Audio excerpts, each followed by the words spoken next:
It is a truth universally acknowledged that a man in possession of good fortune must be in want of a wife. Unfortunately, it's a truth very rarely acknowledged that this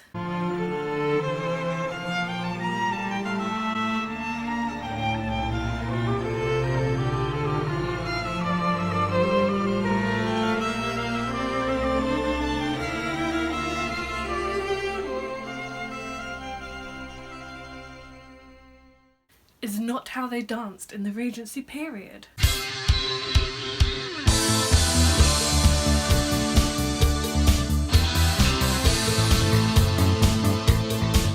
Hello and welcome to Dance the Past with me, Lottie, and today welcome to the first in our new series of Dance on Film.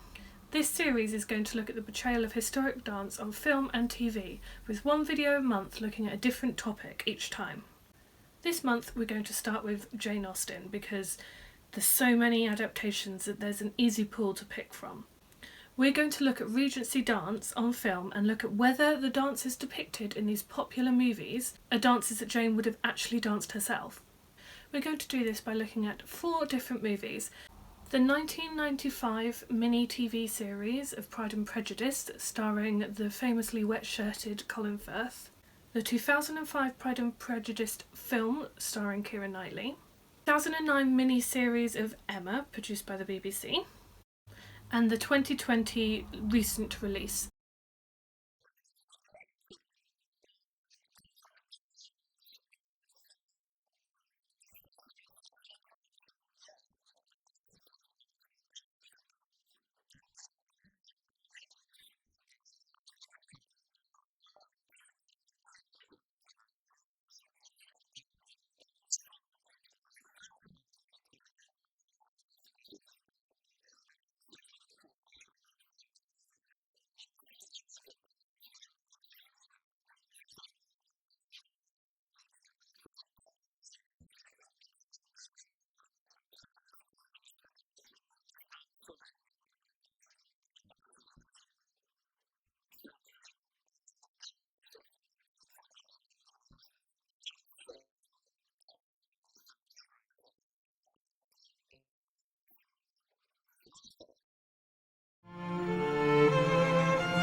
First, let's look at 5 key areas that would have been recognisable to any Regency dancer, so we can get a foundation for what we should expect from Regency dance on screen. The most popular forms of Regency dance fell into 2 categories at the time, that is traditional country dance, danced in long waist sets, and cotillions, which were danced for 4 couples in a square set.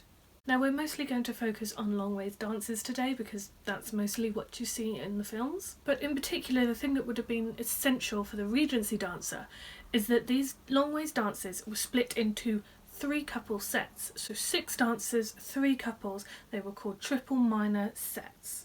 And this is important because about 100 years before this, they were dancing in double minor sets, that is 2 couples or 4 people in a set that would dance together. This is a clear distinction between older dances and contemporary Regency dances. They always danced with 3 couples. One of the things that adaptations often get wrong is by using double minor sets, and that's because they're normally dancing from Playford, who was about 100 years out of date by this time. Now, it's likely that Playford dances were danced, and there are a few examples of double minor sets being written in the Regency period. For example, we have Le Perigon, the Savage Dance, the Contest of the Yarmouth Fancy, Lord Grantham's Whim, and the Honeymoon, to name a few. But generally, the double set was out of fashion by this time, so much so that a lot of writers of the time even suggested using triple sets to dance double set dances. So basically what that means there is they would have 3 couples, even if 2 of them were only dancing. You'd have a neutral couple who would stand between the 2 dancing sets so that they would provide a bit of a break but also keep this triple minor set going. In fact, some dancing masters even suggested to always use a neutral couple. So even though they might have been triple minor sets, you probably would have had 4 couples per set, so you have that neutral couple in the middle. In fact, Cherry wrote that a neutral couple is constituted to prevent confusion in the dance, too frequently occasioned by figures interfering and becoming entangled with each other. Basically, he didn't trust that people could keep their dance sets in and of themselves, and actually some dances really couldn't have worked without a neutral couple, as they required the first couple in the set and the bottom couple in the set to move away from the middle couple at the same time, which would have meant collusions between the two groups unless there was a neutral couple in the middle. Triple minor sets become the norm until you get the cotillions, which come over from France in 1762. These are 4-couple square sets, and if you can imagine that most people were dancing triple sets with a neutral 4th couple, then the switch to 4-couple sets doesn't seem quite so weird. The second thing that would have been immediately noticeable to a Regency dancer was whether they were doing contemporary to the period dances. Country dances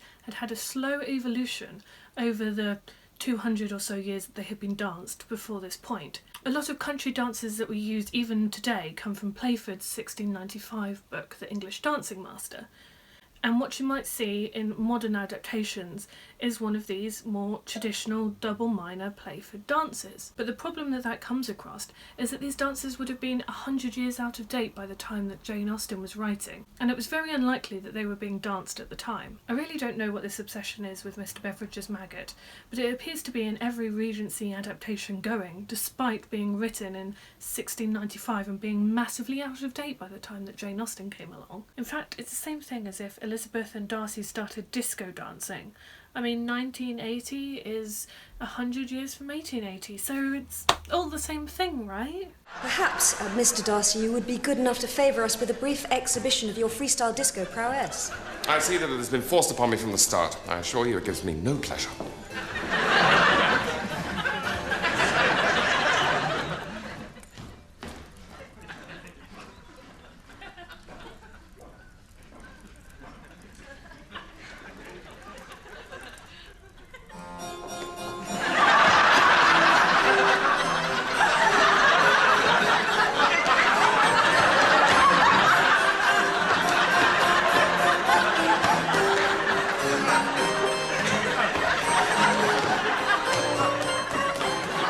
Established programme of dances was not uncommon. In 1765, Woods wrote of a description of a Bath assembly that the ball is commonly opened with a minuet, danced by 2 persons of the highest distinction, the whole assembly becoming still and quiet. Clearly this was an entertainment piece, and it was certainly the case that if young debutantes were coming out for the first time, they may well have danced a minuet. However, the Bath Assembly House was a little bit behind the times and was generally seen as a more old-fashioned assembly house, so it is unlikely that these sort of things were being done in London. In 1816, Thomas Wilson wrote a paper explaining why the minuet was still fashionable. Of course, he had a vested interest because the minuet was a complicated dance that required assembly balls in Bath opened with a minuet until the 19th century. However, they were probably not fashionable even into the 19th century. People to pay dancing masters like him to teach them. But why would he be writing this paper if everyone knew that they were fashionable? The fact that he feels like he needs to defend it implies that by this period they were really going out of fashion and there was a desperate need of dancing masters to keep themselves relevant by requiring all assembly balls to begin with a minuet. Sometimes in more rural areas, ladies would club together, as it were, to invite a dancing master up from London to teach them the latest steps. This is probably what the Bennet sisters may have done, paid a small fee along with others to be taught how to dance in a group rather than having an individual dancing master. Dance Master Payne in 1814 discusses his fees for dancing lessons. They range from 5 shillings and 6 for 1 lesson to £1 and 1 shilling for 6 lessons. It was clearly a very lucrative business, and this did lead to a lot of political satire at the time, decrying dancing masters as hot merchants and thieves and scoundrels.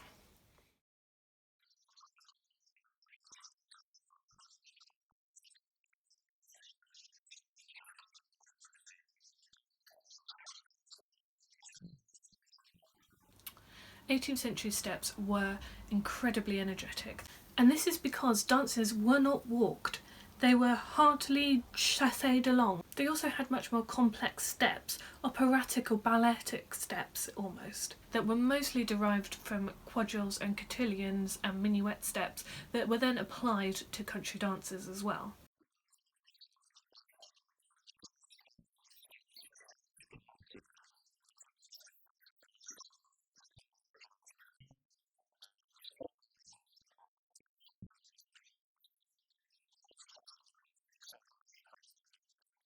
Some of these dance moves include Le Grand Rond, turning corners, turning your partner, moulinettes or stars, haze, Allemande turns, also Allemande turns,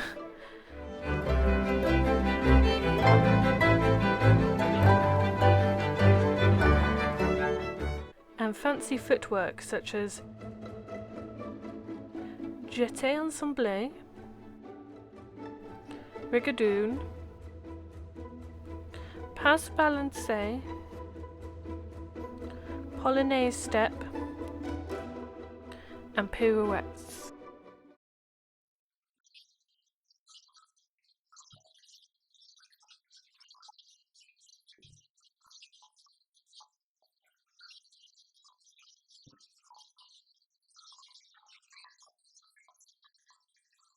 So dances were an awful lot quicker back then than we give them credit for. We can see that walking a dance was not expected in Jane Austen's time, because Fanny is specifically pulled out the dance and told to sit down because she is walking and is therefore assumed to be too tired to carry on the dance.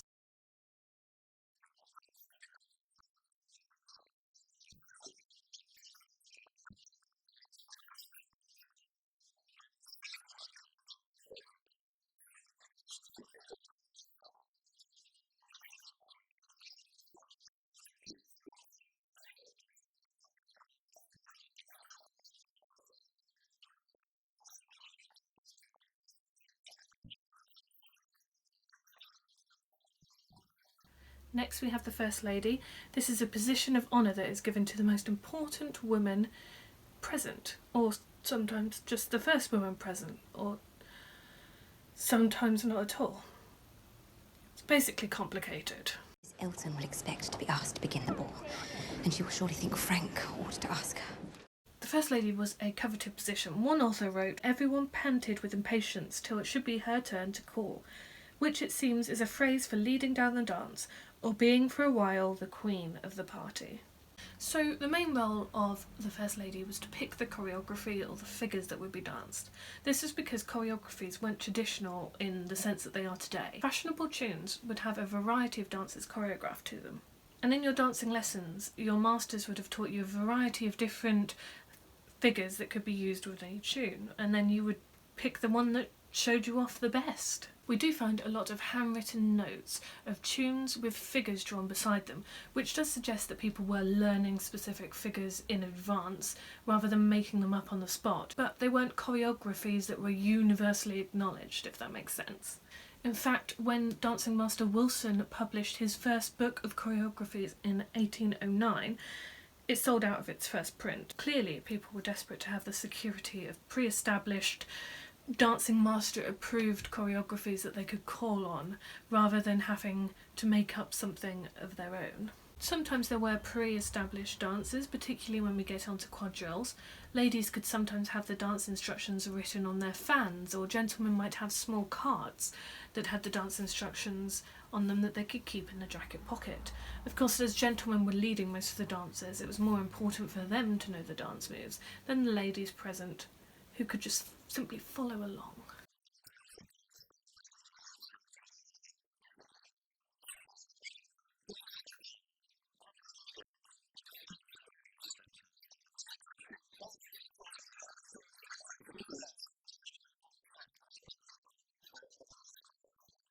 In fact, these established choreographies and things like the cotillion, which had firm, learnt dance moves, started to do away with this First Lady choosing the figures. In fact, one nostalgic writer writes in the Southern Reporter in 1827, "There you stood, the envied leader of 30 couples. On your partner's decision rested the momentous question of what figure, and how proudly you communicated it to the few round you with the important intelligence.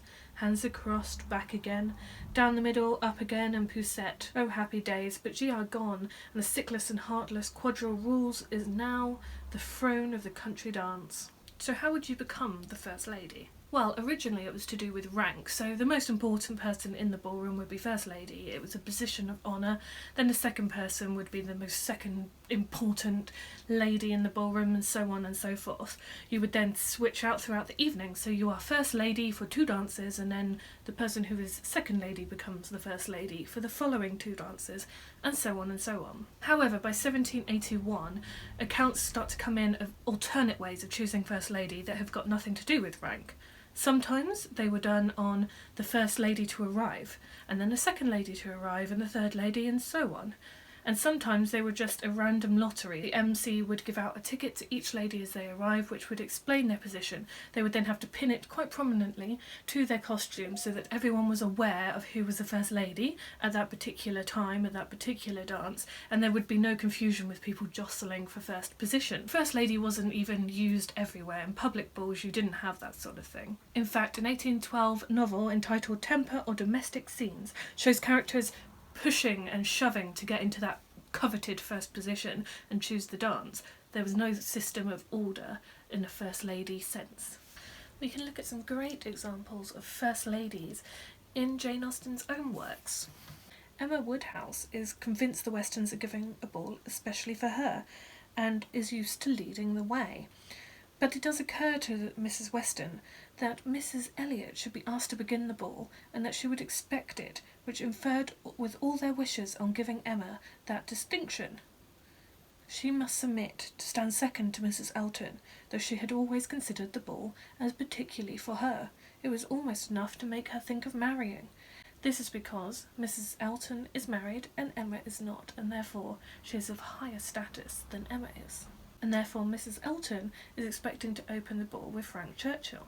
If a young debutante was coming out at her first ball, she might be given the position of First Lady as a mark of honour, as happens to Fanny Bryce in Mansfield Park. Sir Thomas brought him to her, saying something which discovered to Fanny that she was to lead the way and open the ball, an idea that had never occurred to her before. She could hardly believe it, to be placed above so many elegant young women. And finally we have the courtesy start, a thing that no one will ever use ever in any adaptation because it would be so boring. The First Lady would select the dance and the shoe, but as there was no microphone system to be able to convey the selection of figures to the general crowd, the First Lady could only communicate it with those who were around her. Therefore what would have happened is she would have discussed the figures she had planned with her immediate circle, the first triple minor set. The music would play for you once to get an idea of pitch, tempo, that sort of thing, and then they would just be off.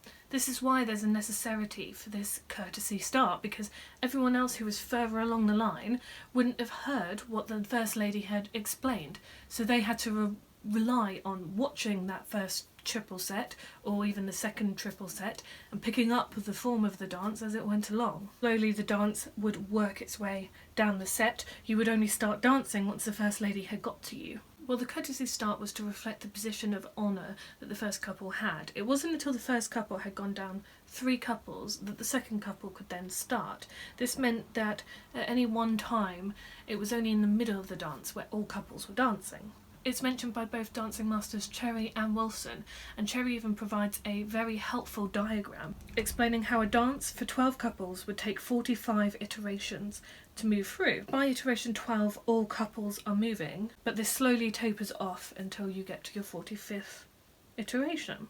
Waiting couples were expected to stand quietly and wait and observe, this idea of polite attentiveness, but of course I'm sure they would have had lots of time for talking as well. Because of this idea of the courtesy start, the time to dance a dance varied wildly depending on how many people were in the room, and this is where live musicians come into play. Obviously nowadays we tend to predetermine how long a dance will last depending on how long the music lasts, but this was not the case back then. There is in fact an account of one ball where 50 couples joined the dance, and therefore in the 2.5-hour evening they only danced that one dance. But that wasn't often the case. More typically there were rules in place to prevent this from happening, and in particular the use of multiple columns, like you might see at a country dance nowadays, to prevent too many couples in one column. So Edward Payne of the London Assembly in 1814 made the rule that any dance would start once 6 couples had taken to the floor.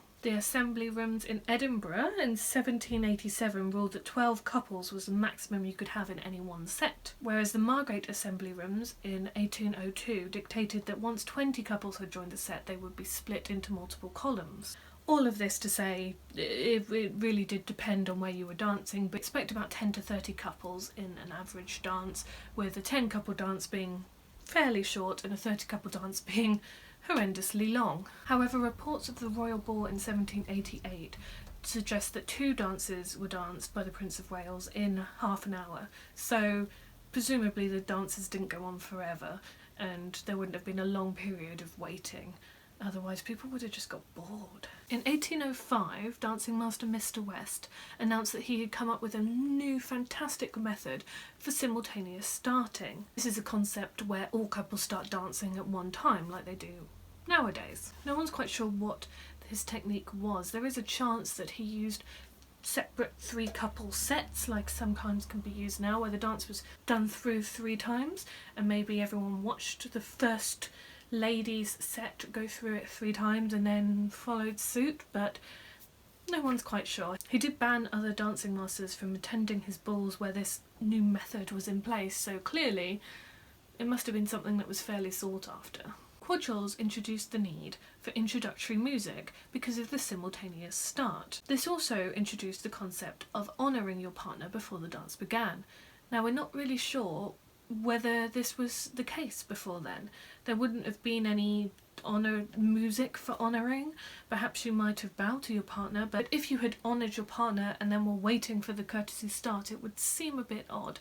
So we're not really sure whether honouring, that is bowing and curtsying, was a thing before quadrilles came over in the early 18th century. Before we move on to dissecting the films, I just want to throw out a couple of extra tidbits that I found during my research that I thought were interesting about the history of Regency dance. According to etiquette of the time, a man would ask a woman to stand up with him. That was to do the dance with him, but as we've previously talked about, there was a lot of just standing around. They could only do this once they had been introduced formally to the lady, and if the lady refused, she had to sit out the rest of the dance. No more dancing.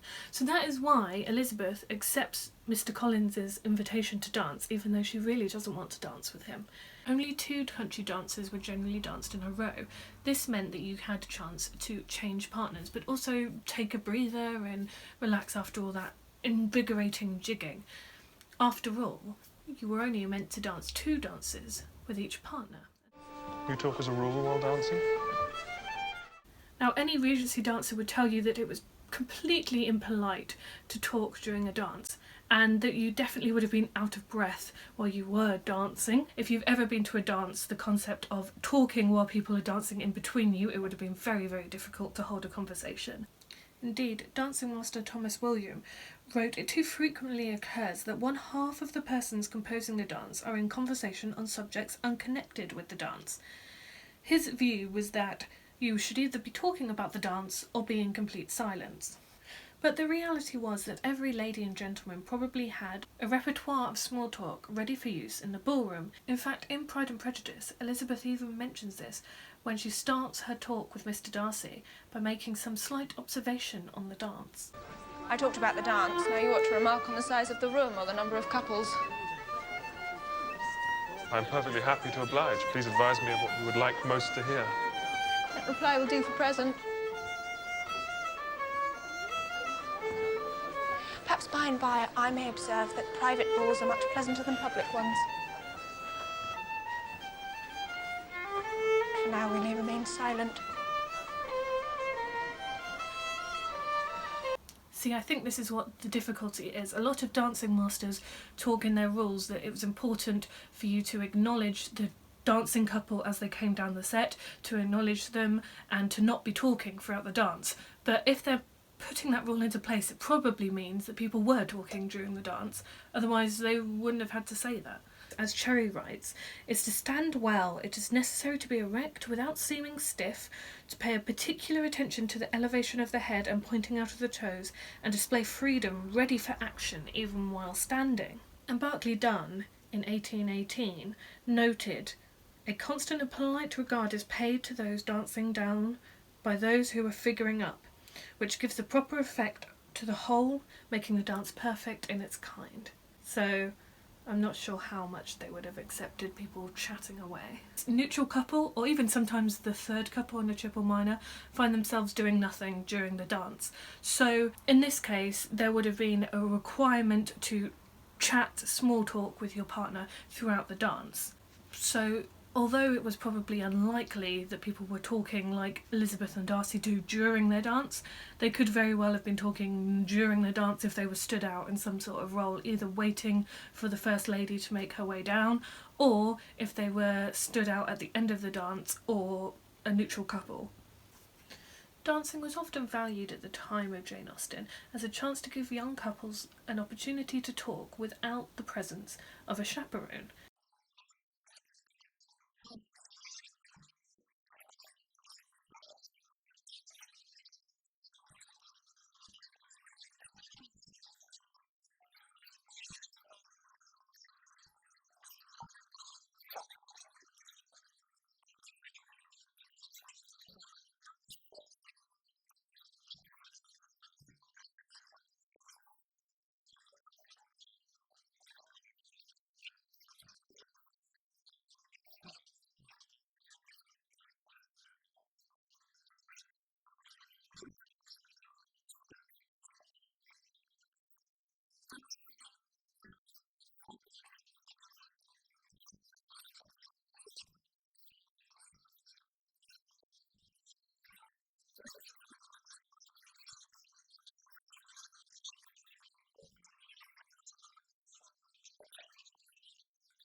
These dances were danced for the entertainment of the people that were currently dancing, and most often than not, the surrounding audience just didn't care. In fact, this picture shows really well how uninterested everybody else was. Unless it was a dance particularly for entertainment purposes, such as professional dancers, or it was a dancing master's dance who was particularly there to show off his students' work, then people really wouldn't have stood and watched people dancing. One thing you definitely could not do is just stop in the middle of the dance and hold a conversation. Why do you ask such a question? To make out your character, Mr. Darcy. And what have you discovered? Very little. I hear such different accounts of you as puzzle me exceedingly. You definitely would have been bumped into by all sorts of people. Now, the MC, or the Master of Ceremonies, controlled the ballroom, and from 1880 they take over in choosing and selecting the dances, the tunes and the figures. But at this time they were more of masterminds. As we already noted, they were quite often involved in selecting the First Lady. They also selected partners to dance together by being able to match them both by rank, but also in their abilities on the dance floor, to avoid any Mr. Collins situation. Sometimes you even had to register your desired pairing with the MC before the dance even began, and you certainly couldn't ask someone to dance until the MC had introduced you. And this is what happens when Henry Tilly gets the MC Mr. King to introduce him to Kathleen Morland. Now, the MC Mr. King was in fact Mr. James King, who was the MC at the Bath Assembly between 1785 and 1805. He was clearly well known and famous enough to make a guest appearance in Austen's novel. Dances would have included supper, normally 4 hours after the ball had started. Quite often, the ball wouldn't start till 9 p.m, so therefore lunch or supper wouldn't be served until 1 o'clock in the morning, and this was fairly standard. Jane even talks about going to a ball where she wasn't served supper till 2 a.m.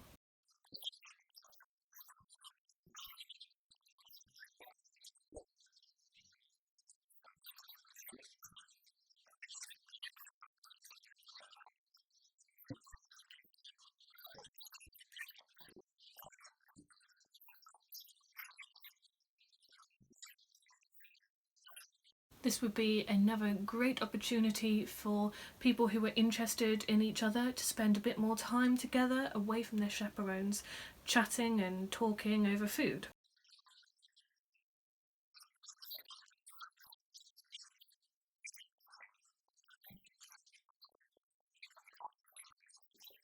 Balls would be hot, sweaty, sticky, smelly. The ideal situation for any ball was to have what was called a crush. This is the idea that there are so many guests having so much fun that they are spilling from one room to the other. It sounds pretty uncomfortable, but it was the height of a successful ball.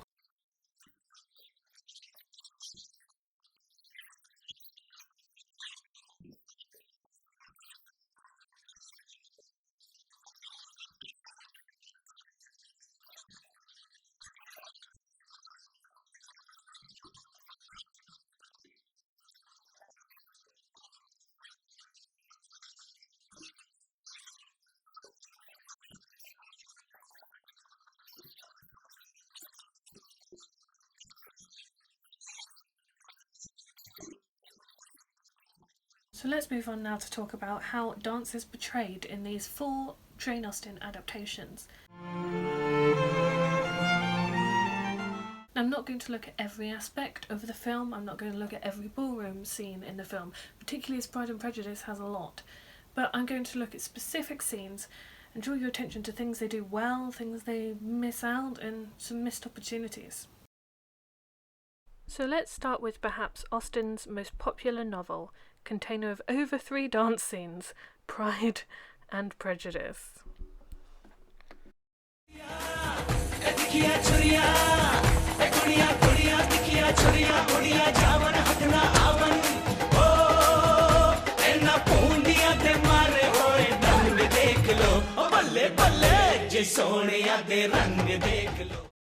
So the 1995 Pride and Prejudice mini-series has a couple of interesting dance moments. Take for example this scene where Elizabeth and Mr. Wickham dance Grimstock. Not only is this dance Playford, so as we've previously mentioned entirely out of date by this period, but it's also being danced at half the speed, despite the music being at full speed. Capital. Fine girls, are they not, Mr. Gardner? Indeed they are, Sir William. The 2 eldest in particular, perhaps. Indeed. I think they would grace the court of St. James itself. So this hey should actually go in the next refrain of music that I'm going to play, but they're too far behind in the dance.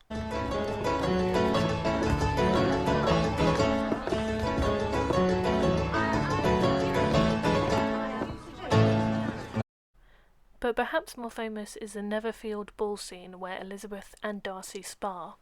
Case will seek to gratify mine.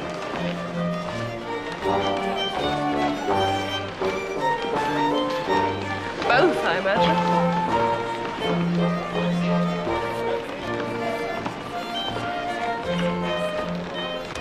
We're each of an unsocial, taciturn disposition. I'm willing to speak unless we expect to say something that will amaze the whole room. This is no very striking resemblance of your own character, I'm sure. So here they're dancing that dreaded Mr. Beveridge's maggot, once again completely inappropriate for this period, but also slowed down to half the speed to the point where they're basically just walking and slow walking at that.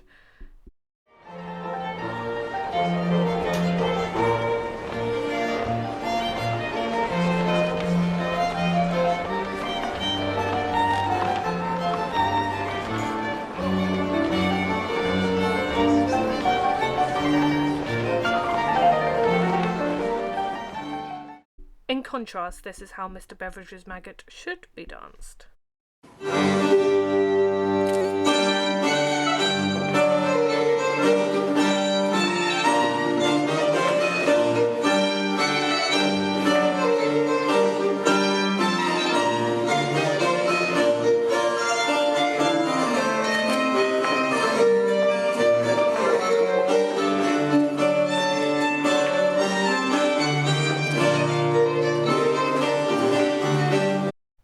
So let's compare those side by side, shall we? You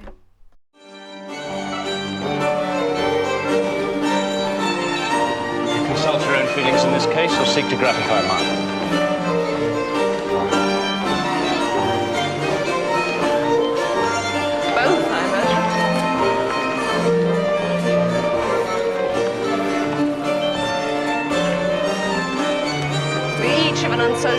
taciturn disposition, I'm willing to speak unless we expect to say something that will amaze the whole room. This is no very striking resemblance of your own character, I'm sure. A year later, in 1996, we get an adaptation of Emma using Mr. Beveridge's maggot again. It's actually danced pretty well here, though.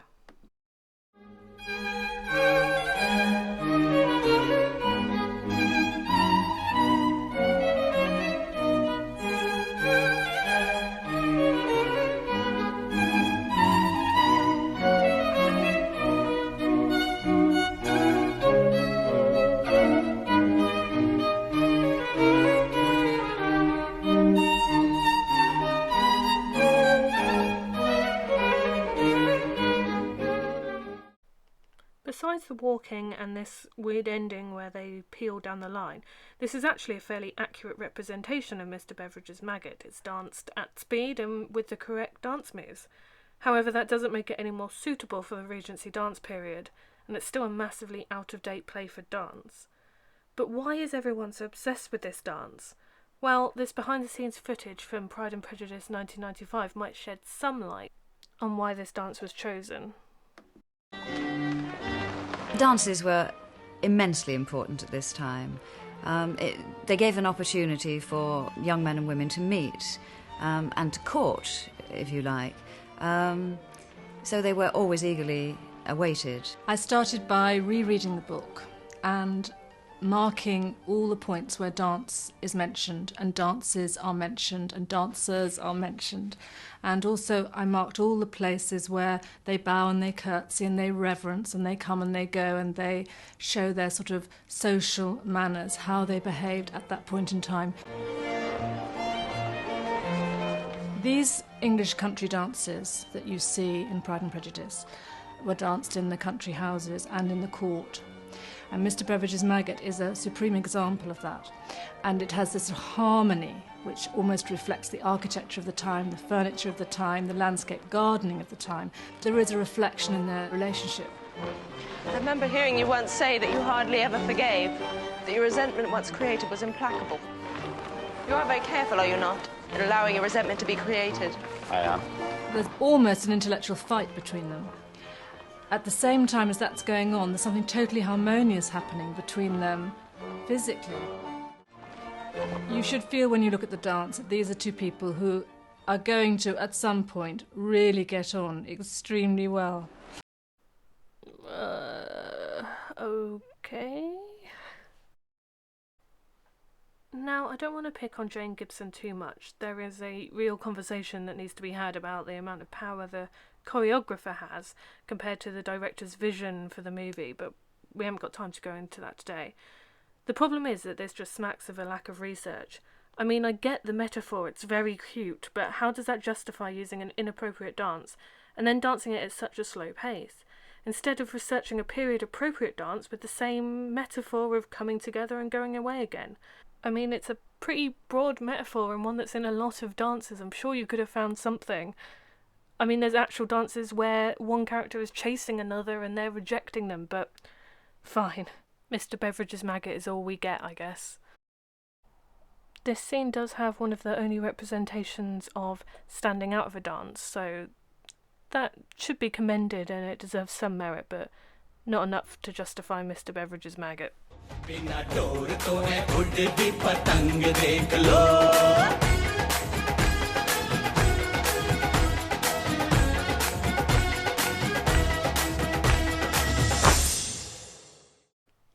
So 10 years pass and a new Pride and Prejudice adaptation starring Keira Knightley is announced, and dance historians everywhere rejoice.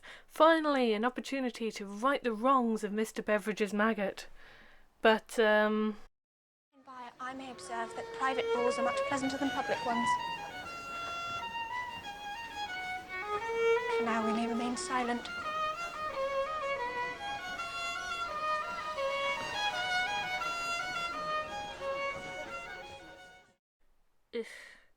I mean, apparently this is also meant to be Mr. Beveridge's maggot, although it is so distorted by the slow pace that I would be loath to identify it as any dance in particular. The only good thing from this particular scene is we get this amazing shot.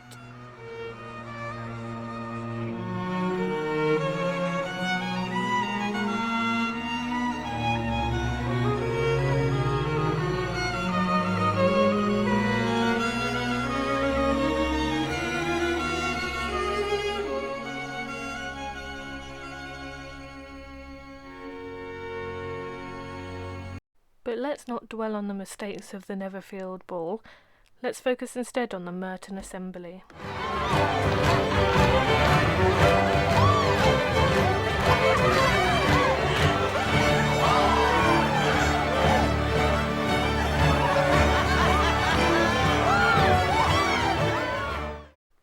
Look at this scene truly represents a Regency dance. Look at how they're not walking. Look at how their only conversation is in brief snippets in between breaths. Look how happy everyone is.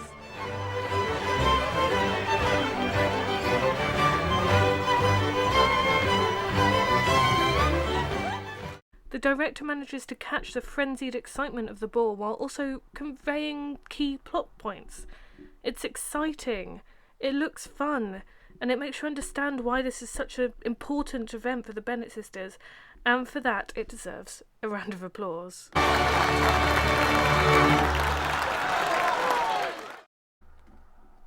This scene also captures a lot of the historical facts of that period. Take for instance this little nod to the courtesy start in reverse, where the people at the bottom of the room notice Darcy and the Bingleys first, but it takes a while to reach down the rest of the set and get to the bottom. Look at Mr. Lucas as the MC, formally introducing the new guests, a point that is made very clear in the next scene when the Bennets are all introduced to the group, again by Mr. Lucas, not by Mr. Bennet. They're at the top of the room in a position of honour. Look at this very pointed shot of them walking up the length of the room to the top of the dance. Miss Bingley would have been First Lady had she arrived on time, but their position of honour is still reflected by being at the top of the room.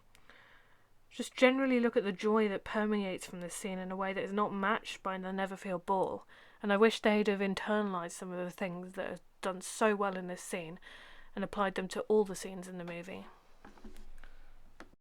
सत श्री अकाल सोनियो सुनो सनो हाल सोनियो सत श्री अकाल सोनियो सुनो सनो हाल सोनियो ओ जरा नच के दिखाओ साडे नाल सोनियो दसो जी सवाल सोनियो एडी क्यों चाल सोनियो दसो जी सवाल सोनियो एडी क्यों चाल सोनियो. So let's move on now to 2020's adaptation of Emma. A generally interesting adaptation. It has fabulous costumes and an amazing colour palette. This film throws in several extra scenes showing historic dance and the book's one ball scene at the Crown Inn. Take for example this beautiful scene where Emma teaches Harry at the steps. It's an intimate look at their characters' friendship, but it also reveals an aspect of historic dance that we don't normally see, that of learning and practicing dance outside the ballroom. I actually think it might be one of my favourite scenes of all time. But how does the actual ballroom scene itself stand up? Well, first let's look at some good points. Oh, this is brilliant indeed. The emphasis on food in this scene is factually correct, as is the strong representation of the triple minor set, although there's no neutral couple here, but we've explained that's fair enough. There's some good Alamein turns.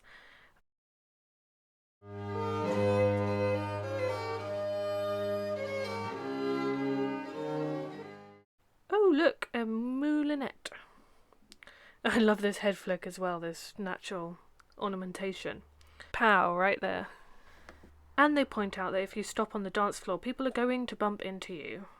Oh, and one thing that it does really well is discuss the politics of the ballroom and the process of standing up with a partner. Oh. Ah. Well, perhaps. There is a young lady, disengaged, whom I shall be very glad to see dancing. Miss Smith? Miss Smith. If I were not an old married man, but my dancing days are over. Mrs. Weston, you will excuse me.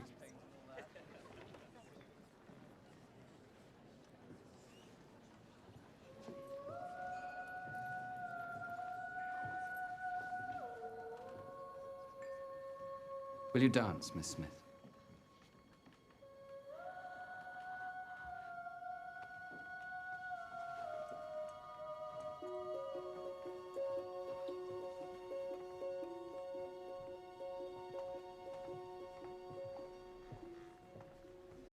I mean, I wish he'd said, "Will you stand up with me, Miss Smith?" But beggars can't be choosers, I guess.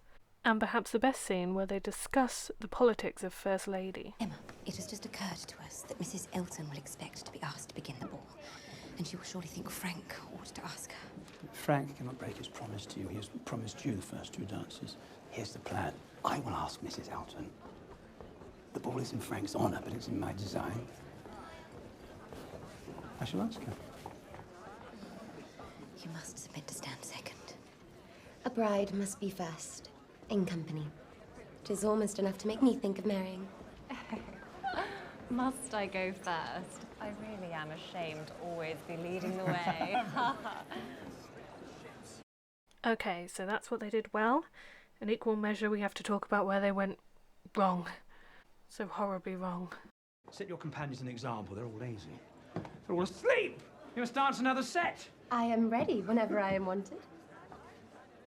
I'm not going to speak about the dancing itself because it reaches yikes territory, and we'll be covering a lot of the same ground. I'll just let this clip speak for itself. Doesn't that look like so much fun? And it's a shame because early release behind the scenes footage seemed to show a much more energetic form of dance.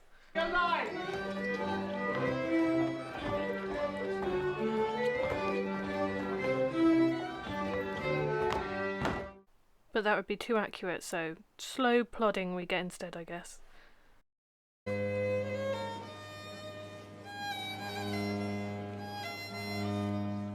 Did you notice the biggest mistake here? Emma isn't wearing gloves. Minute detail, true, but it speaks to a more generalised problem with the representation of historic dance in modern years, and that is a need to make it conform to our modern ideas of what is sexy. There's an interview with the director, Autumn de Wilde, which I think is particularly prevalent here. She says, Emma doesn't have her gloves on for the last dance, and I talked to our etiquette expert and said, I'd like her to have bare hands. And she said, okay, we can do that because she could have just eaten. And if she just ate, she would have taken her gloves off. And maybe when they're talking, she hasn't put them back on yet, and then she can dance with her gloves off. It was a really fun collaborative experience together as a group to wonder what is going to make this erotic. Now let's unpack that for a minute, shall we? Firstly, there's no reference to Emma having just eaten before this scene. But even if she had, why would she have taken her gloves off? Regency women ate with their gloves on during this period. Look at these Regency women eating with their gloves on. I mean, if you're going to use a knife and fork, you don't need to take your gloves off. Even if she had taken them off, she's literally holding them in this scene. Why wouldn't she put them on during this conversation? What does she do with those gloves between now and the dance? Throw them on the floor? And even after all that, if she wasn't wearing gloves, Mr. Knightley would have been. And this is the issue. You have to entirely devoid yourself from the historical era and develop convoluted reasons in order to justify these decisions, rather than seeing the potential that is within this form of dance if it was performed correctly. Instead, we just get cheap gimmicks like bare hands in order to make it seem sexy to our modern eyes.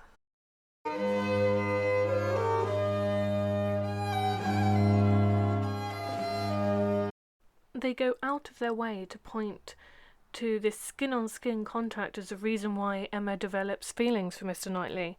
I mean, it's got nothing to do with his gallant saving of Harriet.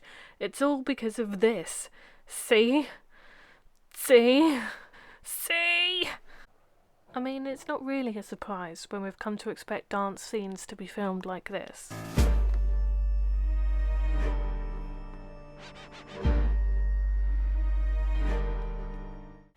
And I choose this scene because of the framing. This is a platonic relationship, and other than a knee touch and a ghost hand, Antonio Banderas doesn't touch his partner in a particularly sexual manner. This isn't trying to set up any kind of romantic or sexual relationship. It's entirely in the framing of this scene that the sexual nature of the dance is portrayed. And that is deliberate because it's mirroring what the students are seeing. They're seeing this very sexual dance. And that's what attracts them to it. It's mirroring what is meant to attract us to dance scenes on film. And also, if you haven't seen it, you should totally check out Take the Lead, because it's a great movie. The sexualization of 2020's Emma does not exist in a vacuum. This may have made our mothers swoon, but by 2013 we're getting a lot more obvious. So by 2020 it just makes sense to put it all out there, I guess. There's almost an unspoken distrust in the audience that if we don't have skin-on-skin contact, they won't be able to read the scene as sexy. A good director should be able to use framing to convey emotion, rather than relying on cheap tricks, such as bare hands, which ruin the authentic feel of the rest of the scene. See these scenes, where romantic and sexual connections are established, despite at least one of the pair wearing gloves. Look, dancing can actually be rather romantic. We don't need skin-on-skin contact. This might be one of the most romantic scenes ever shot. And then we get...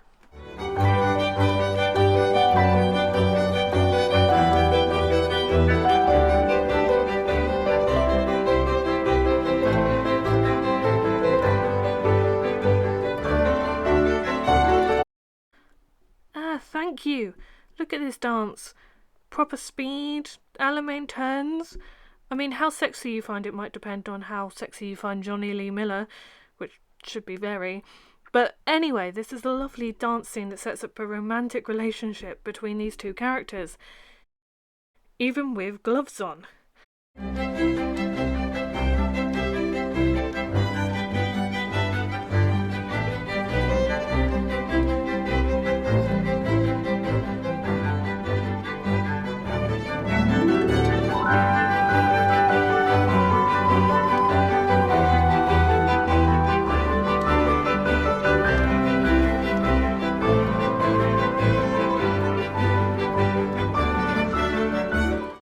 Because they're actually performing a proper Regency dance, and Regency dances are sexy. And this is what I mean about the ability to portray these emotions actually being a lot easier with the correct dances, rather than with the plodding messes we normally see on film. By continuing to portray historic dances in this incorrect manner, producers have backed themselves into a corner, which they then need to spend time addressing, rather than developing an honest scene. I mean, physical contact, even if it's not skin-on-skin, can be thrilling for young lovers, particularly if it's within a society where contact is not normally allowed. These dances, if danced properly, could read as highly romantic or highly sexual. But it's difficult when everyone looks bored, and rightly so. I mean, I love this movie. It is beautiful, but I can barely sit through these dance scenes, and I'm a dance historian. Everything from their pacing to this false perspective needed to sell the dance as sexy just reads as hollow and boring. And that is the real issue with Emma not wearing gloves.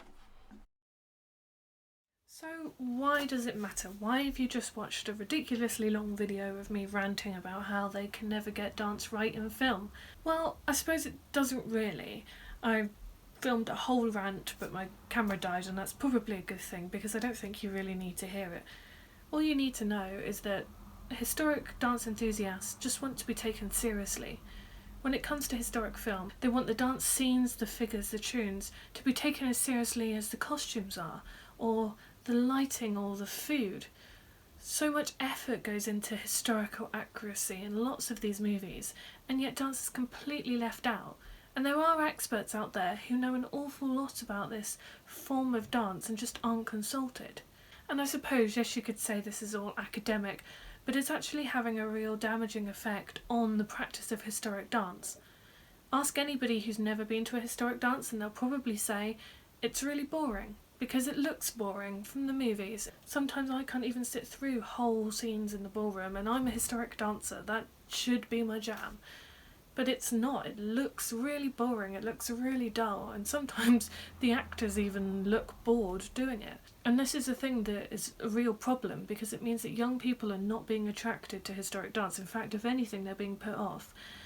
And therefore the academia, the people who know about historic dance, who know how to teach it, are getting older and older, and we're in real risk of losing these dances forever.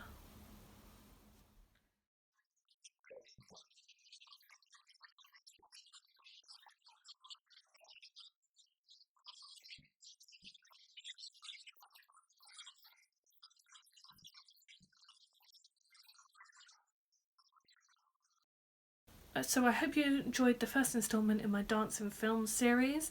If you enjoyed it, I will be back next month with another one. I think I'm going to look at courtly dance, or maybe the waltz, we'll see. Make sure to comment down below if you've got any questions, any thoughts, any extra tidbits that you'd like to tell me, and be sure to like and subscribe so that you get notified whenever I post a new video.